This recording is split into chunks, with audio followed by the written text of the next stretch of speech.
can end in a second, and you better remember it is moment to moment. Don't think it's a continuum of a lifetime. Relationships require constant awareness. Just like you wake up in the morning, you brush your teeth. I met a great friend, and he said, floss the teeth you want to keep. Floss the teeth you want to keep. Same with a relationship. You want to keep a relationship? Wake up in the morning and look at your partner and say, is this the partner I want to really keep, or am I just pushing them away every day because I put something else in between? Go to bed at night and ask yourself, is this the partner that I have committed myself to be with for the rest of my life? This is what I want you to remember. And in this moment, Nigel's going to come up here. I'll call you in a second. And you're going to take this pala and place it around Jag. Now, Nigel looks like a tough guy. He drives that big white truck, and there's lots of stuff in it. And he wants you to make sure that you take care of this little fragile flower. Every moment, you remember flowers blossom, and you got to be very careful because they're fragility. Likewise, Sophie, Bo, nice guy, but tough guy. I can tell. Very gentle, but he can let you know that you're going to take good care of Jack. It's a two-way road. The relationship is a two-way journey, and when you're going to place this pala around both of you, I don't want to hear, well, it's not working, we got this and we got that. You want to be clear, you want to communicate with each other, you want to be best friends first. BFF, right? We know that hashtag. You want to have that around your life. You just don't want to be walking around and saying, oh yeah, that's my bestie. But deep down you're not talking to each other. So I want you to make sure that you're clear, you're in the present, you're alive. So I'm going to call Nigel to come up here, please. Nice and slow. You know what, Suzanne, you can come too. You can both do this together. It'll be a lovely moment. And you can wait right there after he puts the scarf on. Come on up here, Nigel, please. I hear this thing is heavy, guys. Okay, I hope you ate your breakfast, okay? Because this is a heavy pala. This side will go on. This side will go on to Jack's side. All right? Nice and easy, yeah?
That was nice, Nigel. You thought it would be just 2 seconds, right? That's what we call a wardrobe stuff, right? When the clothespin or the safety pin doesn't want to go through, that's solid. I told you it's a solid palla. That means your relationship is solid, eh? No stories of saying, well, I had a fake palla and it didn't really work out, right? You got the real McCoy, you're going to walk with it, you're going to do the real thing. UK's got some troubles in this country. The British came to India and they did some amazing stuff. They gave us the railroad. They gave us the English language. Sure, they took our spices and our jewels and all sorts of neat stuff and brought it back here. They gave us the harmonium. This is a Catholic instrument. They came to India with pianos and they realized, hey, these guys sit on the floor. We can't convert them. So let's take that thing and put a hand pump on it and turn it into a harmonium and we can convert a few thousand. So Sikhs in the UK are so afraid they're going to get converted. I don't know why. They're so afraid they think their kids are bad. They think their kids have lost it. Sikhs came to Canada in 1901. They're now in their 5th generation. When I moved to Canada over 50 years ago, some of those first pioneers who came by boat, I get to meet them who had arrived and were now dying. They were in their 90s. So I have their energy, their love, and their strength. And I go around the world, I don't know which corner of the world I haven't seen different kind of Sikhs. And I realized that today I'm going to turn everyone into this room into a Sikh. And you're going to go, what do you mean you're going to turn everyone into a Sikh? The word Sikh comes from the word to learn. I'm going to turn all of you into learners. Questioners. Not fighters, but questioners. Questioning everything you do. The tradition started in 1469. So let me put it in perspective for you. Kumbhabi was formed in 1150. Kumbhabi is older than the tradition of the Sikhs. The building you're sitting in here was way before Guru Nanak was around. Way before. You couldn't be in a more sacred place. This was an abbey where they made and produced abbots who would sit there and sit for hours and meditate and pray. Energize. One of the nicest shrines in the world in here. I sat in the room, I cried. I walked through those trees, they're hundreds of years old. They know more than we do. Why are we so afraid? So Guru Nanak starts this path. And see that symbol up there? Ik Omkar, right in front of the altar? Last week I was doing a wedding in Jamaica. Yeah. Yaman. One love, man. That's what that symbol means. One love.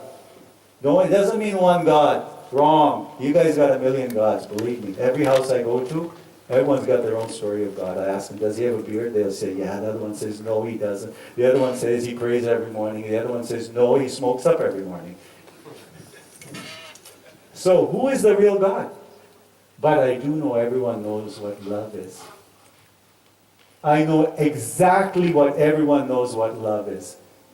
Because when you're in love, you don't see any differences. But when you have your own God, you see everyone else's God as inferior than yours.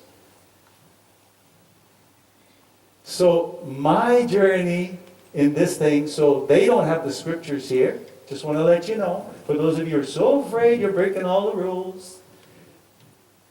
The first thing that Guru Nanak ever worshipped and said, he said, one love, Ik Omkar. That's what Ik Omkar means. And then, after that, there's 1,430 pages of the scripture describing how to get to love. It's just a narrative. It's just an explanation. Because, most of us, like when you when you go buy something nice in a store and you say, oh, I love this, I'd like to be able to cook it. I need to know what the recipe is. The rest of the scripture is the recipe. The whole idea is to go to the very beginning, finding love within each other. The person who has found one love is a Sikh. Finished. If you haven't found love in everyone, you're not a Sikh. I don't care what you wear. I don't care how often you pray. You are either in love or you're afraid and out of love. Those are the only two things left in life. When I had my masters, they'd beat me up and ask me, what are you afraid of? And I'd say, I'm afraid of love. Because I can't love everyone, I'd say. How can I love that guy? He's mean to me. He dresses differently. He cuts his hair. He doesn't wear a turban. He doesn't wear a bracelet. He doesn't pray. He doesn't look good. He drinks. How can I love him? Oh, he eats meat. Oh, he's a vegan. Oh, he's a vegetarian. How can I love him? When you can love everything the way it is, like I said, everything is perfect, that's when you become a Sikh. None of us are Sikhs. Talking Sikhs, looking Sikhs, show-off Sikhs, physical Sikhs. You want to see a Sikh? Go become like Guru Nanak. Guru Nanak was a pretty trippy guy. He liked traveling like Howard. He ended up all the way down over to Tibet. How many of you been to Tibet? How many of you been to Mecca? So you call yourself Sikhs? You been to Mecca? Guru Nanak did? You want to walk his talk? Then do it. Don't sit there and criticize and condemn everyone here and saying, oh, I'm going to threaten you. You guys are doing this wrong and that wrong and this wrong. If you say, then show me that you are true. Don't bully